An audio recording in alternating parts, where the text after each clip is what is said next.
Hey guys, it's Ty and welcome back to my channel. So this is the fourth and final video in my end of year series. The first one was my DNFs of 2025. Next we had my 10 surprising reads of the year, and then we had my 10 disappointing reads of the year. Now we are concluding with my 5 best books of 2025.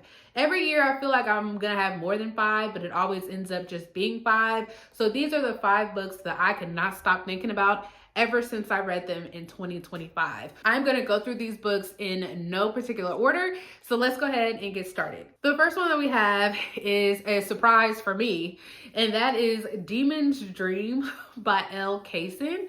This is I guess you can consider it a romance, maybe also just like a fiction story, but I only came across this book because of the book club that I was in this year, where we read romance books by Black authors, and this was one of the picks. I think it was like sometime over the summer.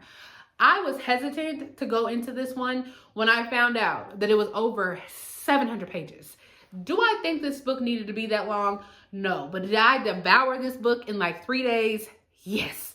So in this story, the main couple that we are following is Demon and Dream. So at the beginning of the story, Dream's brother ends up marrying like the daughter of this really powerful like drug/crime lord, and the father is very upset. And so in order to get like payback for that, he tells Dream's father that Dream has to be with Demon for the next 30 days. And be with Demon, you probably know what I mean when I say she has to be with him for the next 30 days. Dream doesn't want to, but she wants to protect her brother, and so she reluctantly agrees. Demon, honestly, he could care less. Then we're following Dream's sister, Diana, and she is she is about to marry somebody that she really doesn't want to marry. And right before she actually marries this person, she ends up meeting Smoke. So we're following Dream and Demon, then we're following Diana and Smoke. And basically it's like their romances that develop over the course of the story, but there's a lot of stuff happening in the story. There's romance, there's crime, there's a lot of family drama, a lot of trauma, there's violence, some of it graphic violence. There is a lot that goes into this story. I think when I have spoken to other people about this, and I know when I talked about this in my recent reads where I read this, I know a couple of people said that they've read this book and they really like Smoke and Diana's relationship.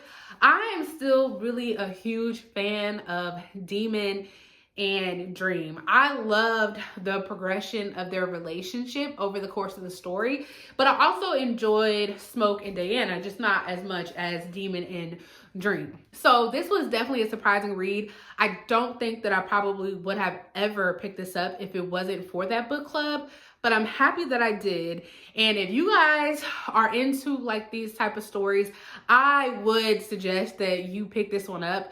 You will fly through it. Do not let those 700 pages stop you. I got through it in like 3 days. Once I started it, I could not put it down. So this is a book that I would highly recommend, and it is a book that I really, really enjoyed. Another book that I really, really enjoyed, that I was just kicking my feet when I was reading this. Actually, I listened to it, but it's all the same. I was kicking my feet. This is Only for the Weak by Natasha Bishop. I really love the cover of this. We're following our main character, Janelle.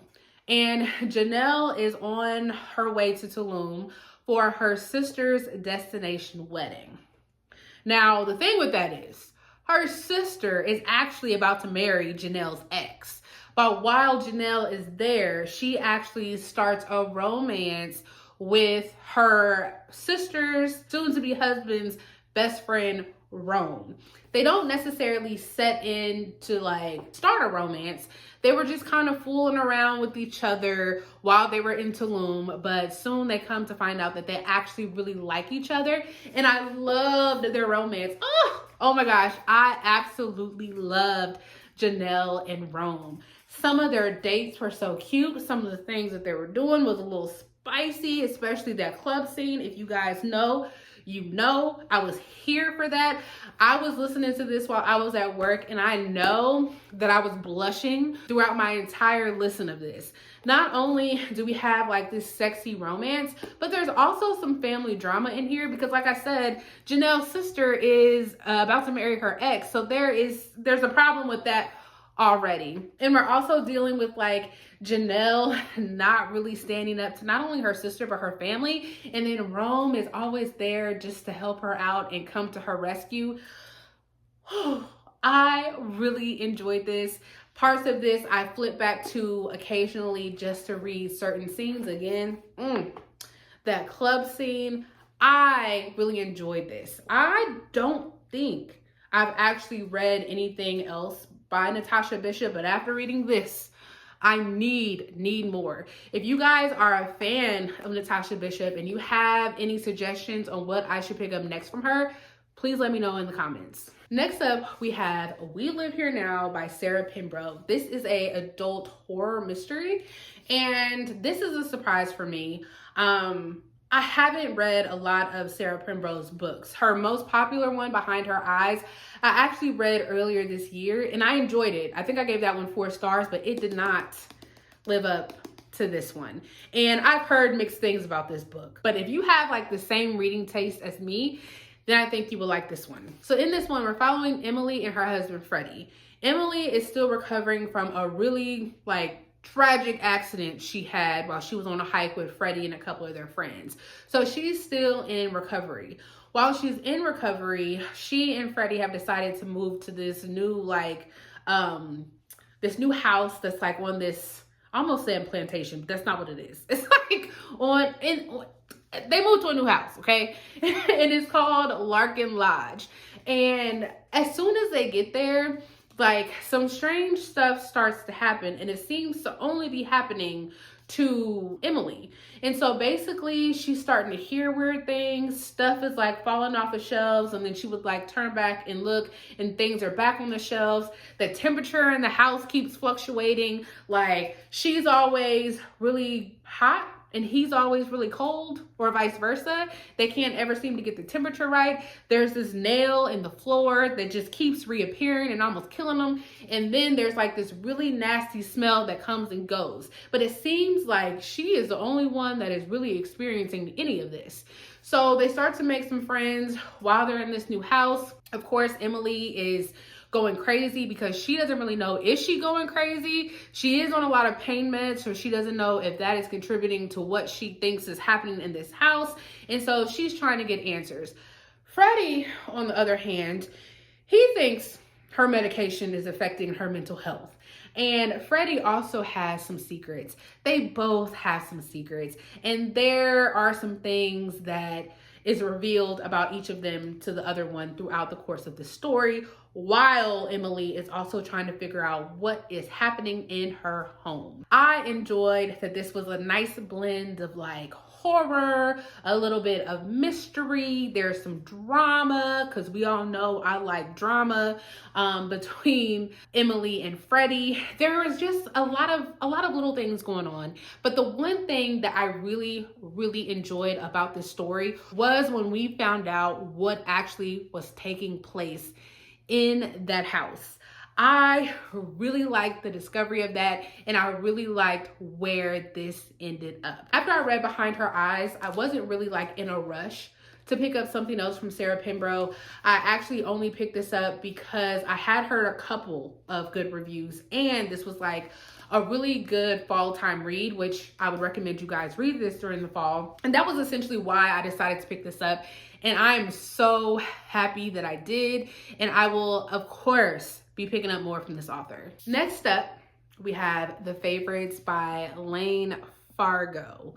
This is a adult, like contemporary fiction, a little bit of romance, if you want to consider it romance as well.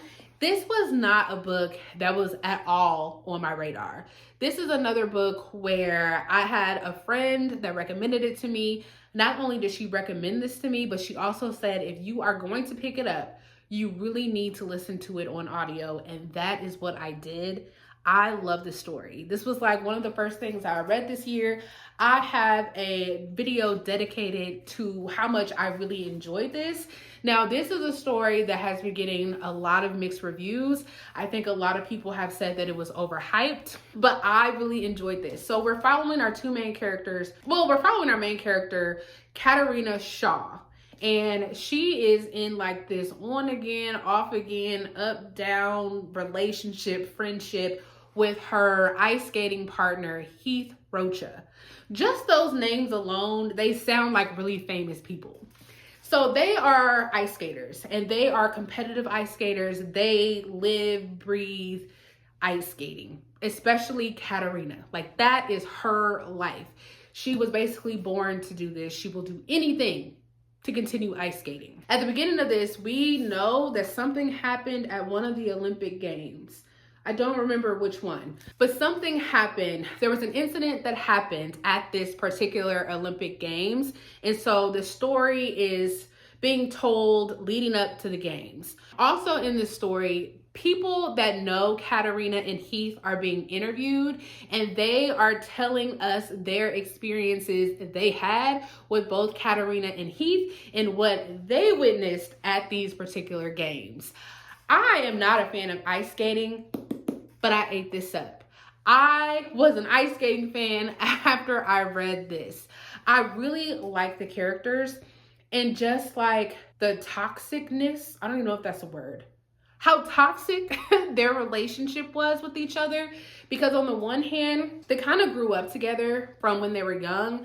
I think something had happened to Heath where he was like kicked out of his home, or he was like in foster care or something or other.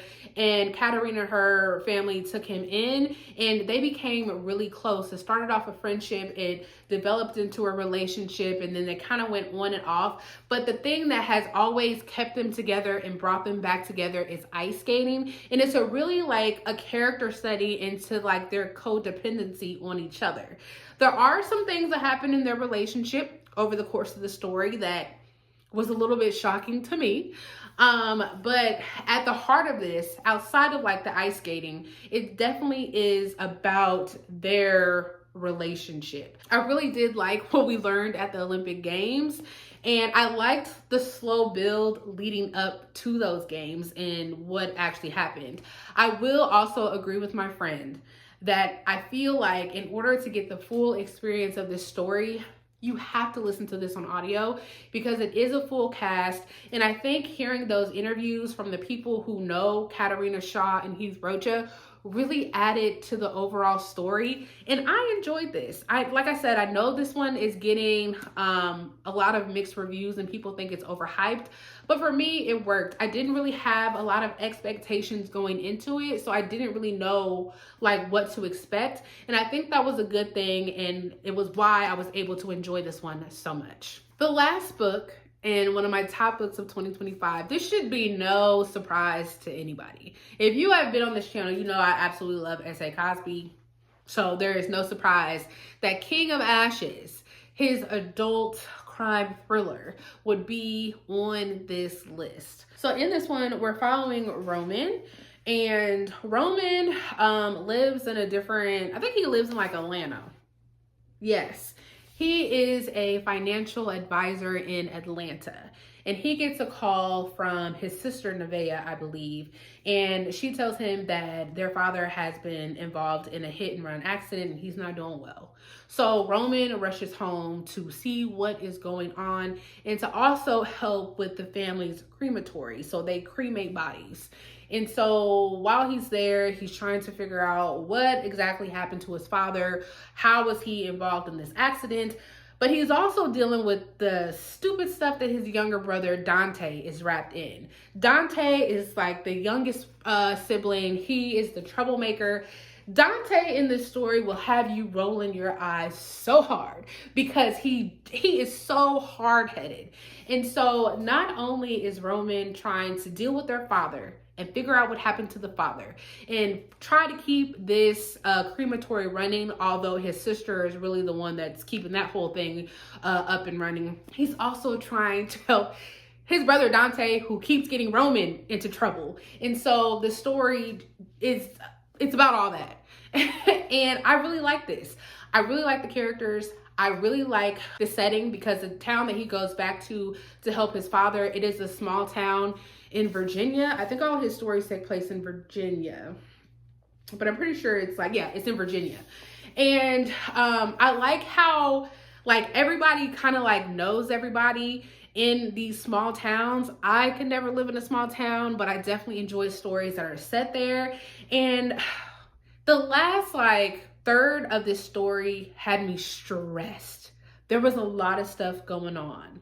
Now, some stuff I could predict, some stuff I could not predict, especially when you get some stuff about these siblings because their mother had disappeared and it affected each of the siblings in a different way. They all kind of coped with it in a different way, especially Roman. He definitely did not have the best coping mechanism to deal with his missing mother, but all of that comes to light at a certain point in this story, and I really enjoyed it. I say that with all of S.A. Cosby's books, but even though all of his books are like crime thrillers, and they're all set in like small towns, all of the stories are different. And in all of his stories, he's able to make me really care for these characters. I really cared for Roman. I really cared for Nevaeh. I could not stand Dante. And I really believe that was the point.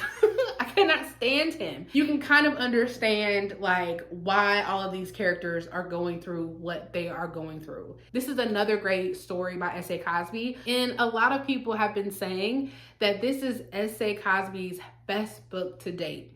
And I would have to agree. So those are my top 5 books of 2025. Please let me know your thoughts down below if you have read any of these books. Now, if you did not like some of the books here that I enjoyed, that's fine. I would still like to know why. Please let me know down in the comments what your favorite books of 2025 are. And if you guys have missed my other 3 videos in this series, so my DNFs of the year, my surprises, and my disappointing books of the year, I will have those videos also linked down below. But I will see you guys next time, and it'll probably be in the new year. I hope everyone has a good holiday, and I hope that we all have a good reading year in 2026. Bye.